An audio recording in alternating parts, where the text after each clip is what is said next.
Hello दोस्तों, फिर से आप सभी का स्वागत है मेरे इस ऑफिशियल चैनल में। दोस्तों, खेसारी लाल यादव की फिल्म जो है रंग दे बसंती, उसका खास अनाउंसमेंट यानी कि रिलीज डेट का अनाउंसमेंट हो गया है। आप लोग अपनी स्क्रीन पर देख सकते हैं।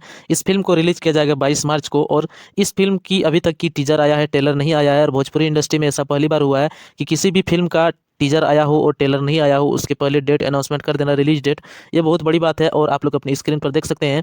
इस फिल्म को 22 मार्च रिलीज किया जाएगा। जी हाँ दोस्तों, और होली के आसपास में इस फिल्म को रिलीज किया जाएगा। ज़्यादातर फिल्में हिट होती है जब कोई पर्व त्यौहार होता है। पिछली बार जैसे संघर्ष 2 में दुर्गा पूजा के आसपास में ये फिल्म रिलीज हुई थी, संघर्ष 2। और बहुत यानी कि अच्छा रिस्पांस रहा पब्लिक का सिनेमाघरों में। जहाँ तक कि अभी तक ये धमाल मचाई रहा है वह फिल्म। बाकी दोस्तों, यह फिल्में जो है, देखते हैं कब तक इस फिल्म का टेलर आता है, तब तक वेट करते हैं। और इस फिल्म में जहाँ तक मुझे लगता है, इसका डेट जो है, रिलीज डेट, उसको चेंज नहीं किया जाएगा। पिछली बार जब संघर्ष 2 का रिलीज डेट अनाउंसमेंट हुआ था, तो उससे बाद में फिर अगला यानी कि आगे बढ़ा दिया गया था डेट को। और जहाँ तक हमें लगता है, क्योंकि यह फिल्म अभी 1 महीना से ऊपर बाकी है रिलीज डेट में, और इसके बीच में हमें लगता है टीजर यानी कि आ गया है, फिल्म का ट्रेलर आना बाकी है। देखते हैं कब तक आता है। बाकी दोस्तों, आप लोग वीडियो के बारे में क्या कहना चाहते हैं, कमेंट बॉक्स में जरूर बताइएगा। और चैनल पर नए हैं तो चैनल को सब्सक्राइब करके ऑल पर लाइक जरूर कीजिएगा। धन्यवाद।